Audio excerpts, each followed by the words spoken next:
welcome to Kerith today. My name is Rachel, and this is Pete with me. And we've got a beautiful backdrop behind us today. Look, everyone, it's snowing. If you're out in bed there and you're still sleeping, you might want to peep out the window and check that everywhere is covered in white snow. Yes, and check look this who out. we've got look out these there. Guys. So we've got, I think we've got Leon Johnson out there. My wife, Alex Moon's out there. Palumi's out there. And they're playing snowballs. Having some good fun. Oh my goodness, this should have happened a month ago, isn't it? Yeah, we've missed Christmas. the white Christmas by a month, haven't we? So, I know.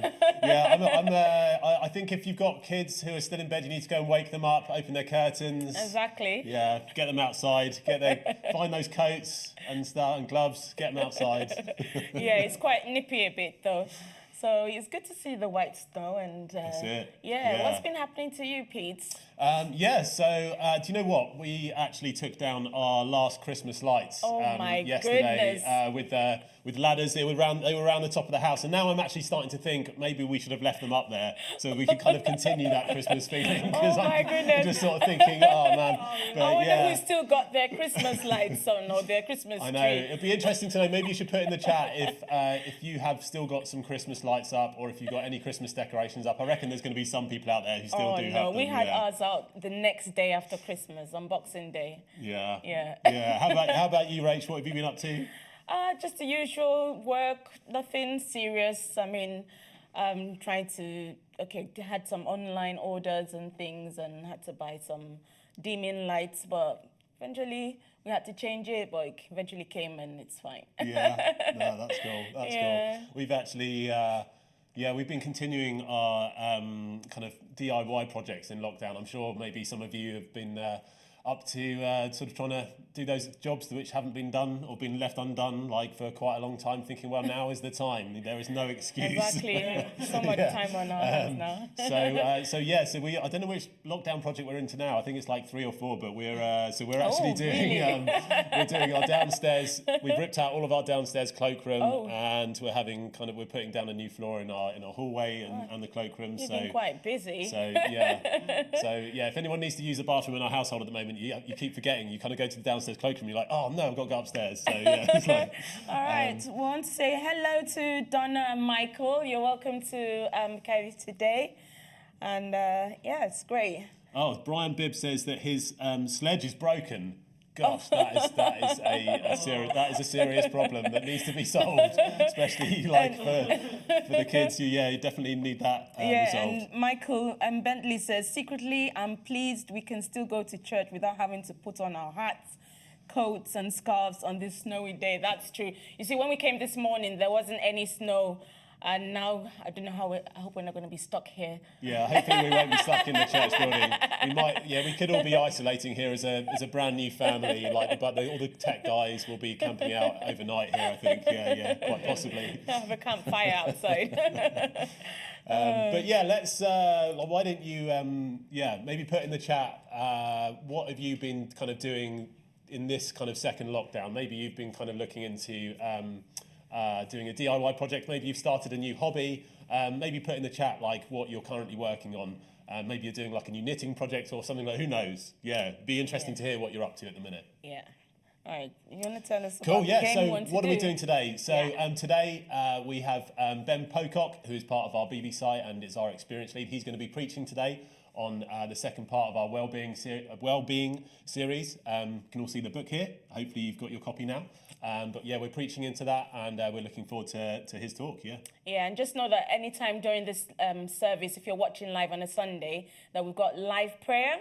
So there's somebody that'll be on the prayer chat room. So there's a prayer request button if you're watching on our church website that you can click on at any time, and it'll take you to a private chat room where someone will be there to pray for you. And over the week, so many people have been utilizing this beautiful resource. So that's very cool. Plug into that. You want to tell us about the so we've got something called a Rebuilding Church survey. So over January and February, if you're kind of signed up to Simon's blog or signed up to the church email, you should have had an email by now about filling out a survey to do with like what are we going to do when we come out of COVID? How are we going to what are the things we're going to hang on to, what new things are we going to be doing, and we'd love to hear back from you. So it'd be really cool. If you haven't got that survey, you can go on to simonbenham.com and get that survey downloaded so you can fill that out and send it back to us. So we'd love to hear from you what your thoughts are on that. Yes. We've got someone, Brian Bibb says here that his sledge is broken. Oh dear. And Donna's husband's throwing snowballs at her window. Oh my gosh. So we are actually going to go into a game, and I don't know if any of you have ever played Balderdash. It's one of my favourite games. If you haven't been introduced to that game, we're going to just explain the rules now, so everyone is going to get a chance to play and put their answers in the chat. But with Balderdash, essentially what happens is that we're going to give you the beginning of a sentence. For this particular one today, we're going to be looking at a law, so it's like an old law. And we're going to say the first part of the sentence, and then you have to finish it off. Now, the aim of the game really is to try and come up with something that's kind of maybe slightly obscure, slightly funny, because sometimes the real answer is a little bit out there, a little bit crazy. So what we'd encourage you to do is to kind of get those kind of creative juices flowing and put your answer in the chat. And there's no Googling of the actual answer when I put it out there, no kind of comparing notes with other people. But the aim is, to come up with something that you think you might try and convince other people to believe. So hopefully it kind of sounds plausible, but maybe a bit silly at the same time. So, exactly. Do you want to reveal the first part? So the beginning of the sentence, it starts with, in Atlanta, Georgia, it is illegal to tie... It's illegal to tie. It's illegal to tie what? I know. Yeah. So pop your answers into the chats and let's see the answers that you come up with, and we'll see how it goes. Yeah. No, that's cool. Yeah. That's cool. Right. I think at this stage, I don't know if we've got any other comments yet, but there's lots of people saying hello. Oh. Yeah. So we've got Donna and Michael. Benny Funmi, Chris from the Isle of Wight, Dave Smith, Jean Collison, Glyn and Mish. So good to see you all and everyone else out there. Great to have you, especially if you're new with us today. It was great to see you. So welcome. Yeah. Right. Let's be putting in the chat those things for the game. We're really looking forward to hearing the answers to that. But we're going to be going into an interview. Yeah. So there's been a pre-recorded interview this morning between Simon Benham, our senior pastor, and Dave Smith, who wrote the book, the Wellbeing book, the series, and which is what all the small groups are following at the moment. The video is about 14 minutes, so get yourself comfy. We're going to be watching that together, and looking forward to that interview. Yeah. Hi, well, I'm joined today by Dave Smith, who is the senior leader of Kingsgate Church. And Dave, it's brilliant to have you with us. Thank you so much for joining us. Pleasure, Simon. Always good to chat. I love our connections. Yeah, it's been brilliant connecting with you and with your wife, Karen, and the church over the years. Just tell us a little bit about yourself. And as we're thinking about the Wellbeing Journey, maybe tell us a little bit about how you came to create the Wellbeing Journey. Yeah, so I became a Christian at 19, as some of you have probably picked up, being totally away from God, rebelling. My idol was Man City Football Club, didn't satisfy me. So I grew up in a Christian home. My dad was a vicar, actually became a bishop, but none of that kind of connected. So got radically saved up at uni. And in terms of well-being, although I wouldn't have used that word, I experienced a well-being that affected every area of my life, without over-categorizing, as it were. I had spiritual well-being. I got right with God. I was born again. And that definitely affected my emotions. I felt happier. I felt physically well, relationally. So, and I look back over my journey, so grateful for, 3+ decades of walking with Jesus. He does change every part of our lives. And that was kind of fine until just under 4 years ago. I suddenly sensed the Lord calling me deeper. And for me, it was in the whole area of emotional well-being and that whole sense of a drivenness, as I mentioned on the videos, for those of you who've seen it or watch it. And it was, where does that come from? And I felt the Lord showing me, both through prayer and external help and, people who are wise counselors, that the root of that drivenness was a fear of failure. And the key to dealing with any fear, of course, is a fresh revelation of the love of God. And so for me, that began, it wasn't immediate, but I had some incredible encounters where I began to be aware of just stuff I knew here and here to a measure, but just the incredible sense of what it means to be unconditionally loved by God. And my security and identity isn't based on how well I'm doing or how well things are going or how much I'm achieving. It's a big deal for me. Yeah. But actually it's based on his love. I am his beloved. And that kind of changed everything. And I'm still on the journey, but I can honestly look back and think, wow, just how much God can do. And the reason I share that is because some of us are in crisis right now. I mean, it's a really tough time for everybody, isn't it? And I think it's impacting all our well-being. But I think it's possible to go on a well-being journey, experience greater well-being, even if you're doing quite well, because with God there's always more. And we talk about this whole idea of shalom and the sort of the holistic nature of that. Have you seen God show up in other areas? You talked about that emotional well-being, but have you seen this journey help you in other areas of life?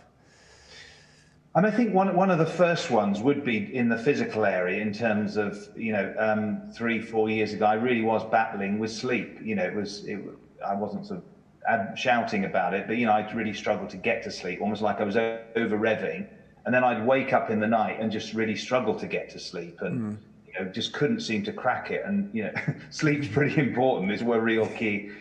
So it wasn't so much, I made some physical adjustments, like night bars, Epsom salts, no screen time, practical stuff. But to be honest, it was more when I started just learning more to be at peace and more at rest emotionally. That was one of the key benefits. And now I'm sleeping better than ever. And of course, that then impacts my emotions.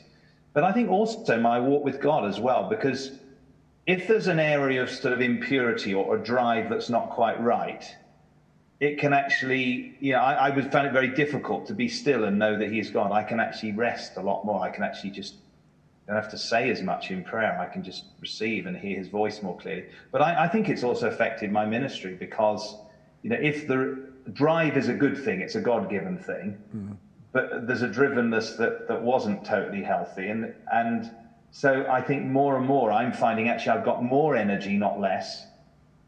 I've got more creativity, not less. And actually I'm finding I'm becoming more effective because it's, to quote, it's less of me and more of him. And so I feel like I'm enjoying just ministry more. And I think even my relationships, I think I'm a bit, I don't think I was ever difficult. Karen says I wasn't difficult beforehand, but I think I'm just, nicer to get on with, a bit more chill. I don't think I'll ever be totally horizontal, but a bit more chill.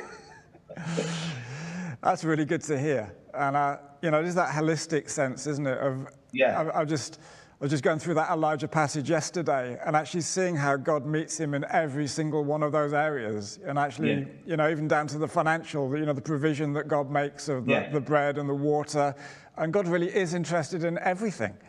It's beautiful. I mean, we were talking about Elijah, and I think it's a fantastic story because it's a guy who hits rock bottom and then gets replenished. That's why I think it's such a great story. But, if we go, as you all know, we go right back to the Genesis, every aspect of well-being is there in its original form. They walked with God. They were, I believe, living free from fear and anxiety until obviously sin came in. They were in this perfect environment. There was provision. There was a sense of they were doing purposeful work before the fall. They had their relationship together. So I think there's something about well-being that runs right through from creation, to the ultimate. I'm looking forward to that, to the new creation. And I just, something about what Jesus came to do. It's interesting, of course, isn't it? He didn't just come to get people saved, as in born again. He healed them physically. He cast out demons. He helped them emotionally. And so you got, if you like, the shalom ministry of Jesus right there in the Gospels. Yeah, brilliant. One of the things that amazes me is you produced the Wellbeing Journey like pre-COVID. It was, of course, I think you did as a church, you've developed and grown, and even this, making it more structured, making it available to other churches was a pre-COVID thing, yet it feels so perfect for this moment. And I know in our church, it's just like people have just jumped at it and gone, this is exactly what you need. Have you got any thoughts around that? Because I don't really think any of us know what God is doing quite at the moment, other than that he's good and he's going to bring good out of this. But do you have a sense of how the Wellbeing Journey fits into this moment? Well, Simon, as we were talking before this call, I mean, I think your heart for this is just spot on, which is, you know, we want to go out of this season, whatever it's going to look like, in as good a shape as possible. And so I think you're right. I mean, I didn't know when I set out on this, and we set out on this as a church. We ran the series autumn 2019.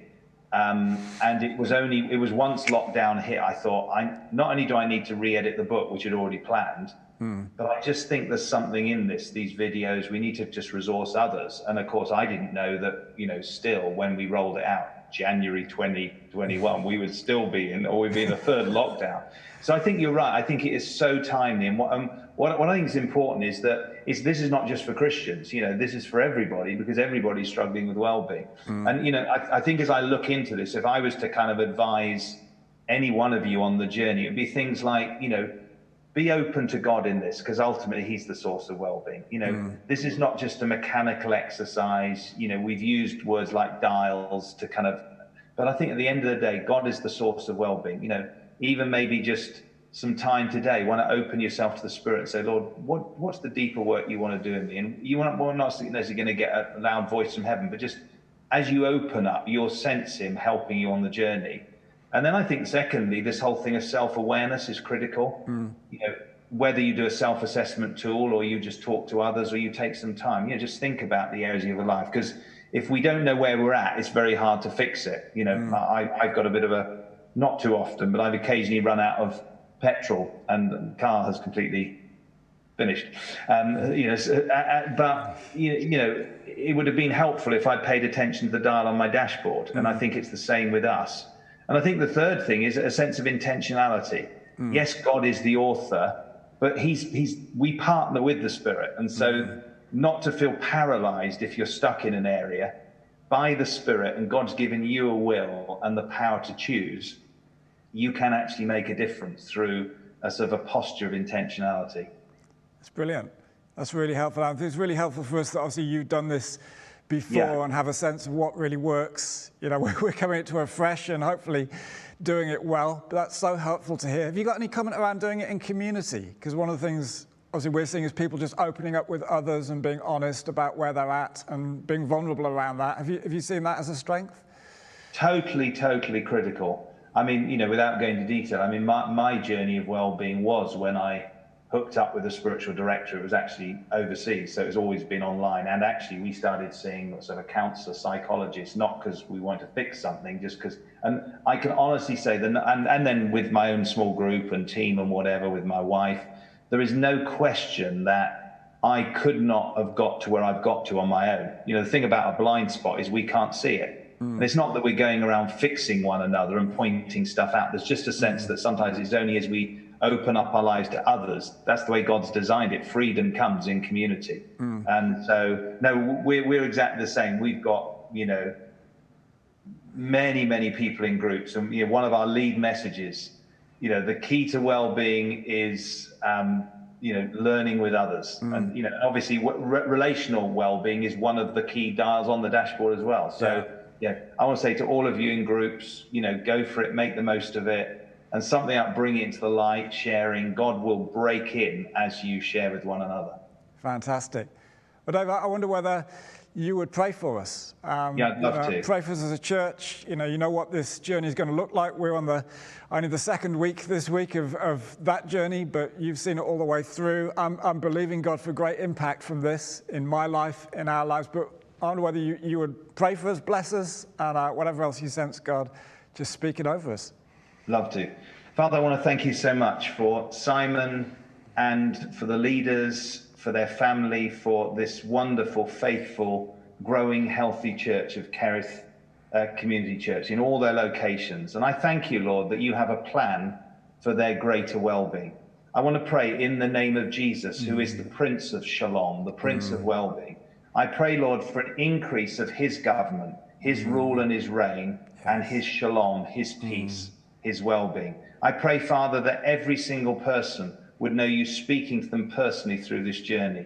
I pray that you would fill every part of their lives, spirit, soul, body, relationally, financially, and vocationally. I pray, Lord, it would saturate the church, and I pray it would overflow into the community. Lord, there's so many people out there hurting at this time.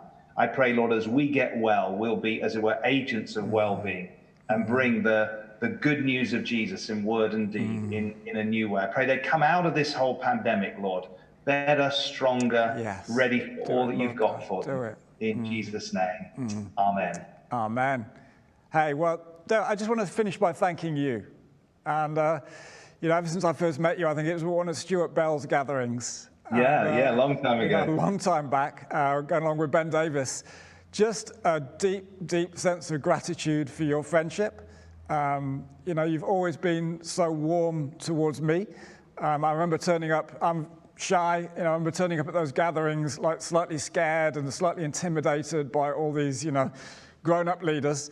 And, the reality is, you've always been so warm and welcoming to me. I know for Katrina, she's so appreciates her connection with Karen and, how kind she has been over the years, and so grateful for your church. Many of us would know that we're on a learning community with over 60 churches from around Europe, and which Dave and the Church host and lead and run just magnificently, which has been a huge blessing to Kerith, and so much of what we're doing now is a result of that. And then this bit, this next season of the Wellbeing Journey is just such a gift to us as a church. So Dave, I just want to personally thank you for your investment in us, even from a distance. And so I'm so grateful, for partners around the nation who are, on the same journey as us, in many ways ahead of us, but that we can learn from. And thank you so much for your generosity and for the spirit that you have and that lives through your church. Oh, thank you. You're so kind. It's been a privilege. Love the journey together, and looking forward to many days of connecting to come. Yeah, look forward to being up again in Peterborough sometime in the not too distant future. And seeing you face to face. But God bless you. God bless the church. And just continue to innovate, continue to lead, continue to just press into all that God has for you. We all need it, Dave. Thank you. Well, bless you. Blessings on you all. Thank you. Thanks, Dave. Welcome back. That was a beautiful interview by Dave Smith with Simon Benham, and there's lots of love for comments on the chat from Chris Redcliffe. Says, be open to God in this. He is a source of well-being. Yes, so true. And we partner with the Spirit. We have the power to choose and be intentional. That's good. This well-being course that we started last week. This is the second week, and it's just been a really lovely journey, just exploring more. And I know that at the end of the whole series that, we'll be running on full by His grace. And this week we start on the second part of the series or the journey. And like Dave said, it's a well-being, it's an all-rounder series. And where, as a church, we've plugged into it. The small groups, people have signed up for it. We have over 599 people signed. Why not be that one person and make it 600? Make it 600 today, people. Yeah. So we have lots and lots of groups. We have over 60 groups that are available on our church website. So if you check on there, it's not too late to sign up for one of the small groups. We have at least 51 that are doing the Wellbeing Journey. So that's really good. And just key into this, I think in this season, it's really so important, to look after every single aspect of our lives, really. And one of the things which I liked, which Jackie Weber-Gant shared, was, I think it was Dave's comment about freedom comes with community. And it's so true, isn't it? We just, I think God just really wants to make sure that we're not doing this journey on our own. The Wellbeing Journey is something that is just going to be really transformational, doing it in community, isn't it? So, exactly. Right, we're going to have a look at some of the answers to the Border Dash game that some people have been writing down. So just for those of you who maybe have just joined us, we're playing a game of Border Dash, which is we've given you like the first part of a sentence, which was it is illegal Yep. in Atlanta, Georgia, to tie... ... So we've got a few answers to that. So we're going to pick out a few each at the moment of some of the fun answers that we've seen so far. So Becky Oliver said it's illegal to tie chickens together. So I quite liked it. Yeah, that was a good one. Yeah. I don't believe that one. To wear a scarf on a Sunday? Oh, that was Fumi Bangboye. And we've got Chris Redcliffe. It's illegal to tie a moose to your backyard fence. Oh. Yeah. Do they have moose in Atlanta, Georgia? Don't know. Like he could have foiled his own answer there, possibly. Kerry Lee really cracks me up. To tie dye. You know, the tie and dye. That's good. The shortest answer. I like that. That was a That's good one. Yeah, that's very good. What else we got here? We've got. We've got. There's definitely an animal theme going on here. So there's we've got it's illegal to tie. This is Anita. It's illegal to tie your horse up outside a shop. Okay. Yeah. That sounds No, plausible. that's good. Well, there's still loads more coming in, so you still got a chance to keep put those your answers answers coming coming in. in, and then a little bit towards the end we're going to reveal the actual answer. So. I know. Yeah. All right. Cool. Right.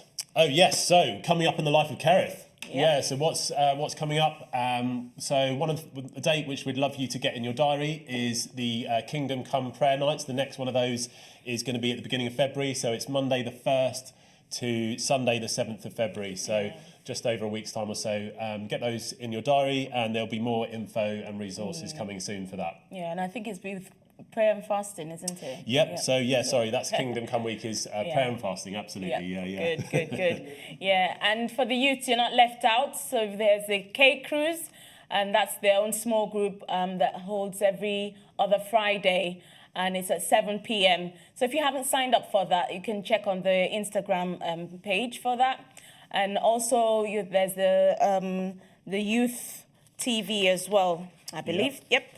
And that also, I think they just alternate with each other. It's on a Friday as well. Yeah, on YouTube, yeah. And then also with kids, just to really just keep encouraging, getting your kids plugged into what is online with kids. There's Zoom calls with them, which is once a month, first Sunday of every month, straight after Kids TV. So make sure to make a note of that in your diaries as well. Yep. Let's see if we've got some more answers. Yeah, so let's look back at the game of Balderdash. Let's see who's been the most convincing answers.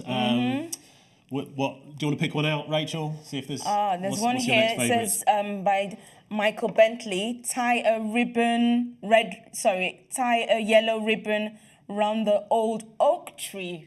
Yeah, I think Stuart Sharp's just written something very similar to that as well. Okay, so we've got two people with a very like similar that. answer there. Could that be the real answer? Who knows? And then there's also Sam from the Isle of Wight. It is illegal to tie yourself to a lamppost.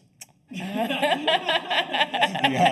I'd like to see that done actually. I think you need to post that on social media, Sam. If you're trying to do that to yourself, that would be impressive. Yeah. What else have we got there? Esther's got a funny one here. Yeah. Esther Butler. She says tie a horse to your shoes. Tie a horse to your shoe. Tie a horse to your shoes. That could be semi-dangerous. Yeah. Okay, should we reveal the real answer then? Okay, so what have we got then? Drums rolling. So in Atlanta, Georgia, apparently this is true. In Atlanta, Georgia, it is illegal to tie a giraffe to a telephone pole. Can you imagine that? A giraffe. What are you doing with a giraffe in the first place? I know, yeah. I think a bit like Chris Redcliffe's answer is like, where is the moose or the giraffe come from? How is that animal actually in Atlanta, Georgia? Is that really true? Maybe Google it today. So many questions. Yeah. That was fun. Thank you all for your answers. And next week we'll be hearing from Sonia Hopkins, our families lead from BV. She'll be doing the next week's series on the World Journey Wellbeing series. So we look forward to that. So this has been Kerith today, and it's just been a lovely time just being with you all. You can always watch on demand on our YouTube channel as well. Great. We enjoyed the snow. Yes. Yeah. If you're actually watching, who knows? There's probably no one watching right now, is there? All right. God bless and have a great week. Have a great day. Yeah, See ya. bye. Bye.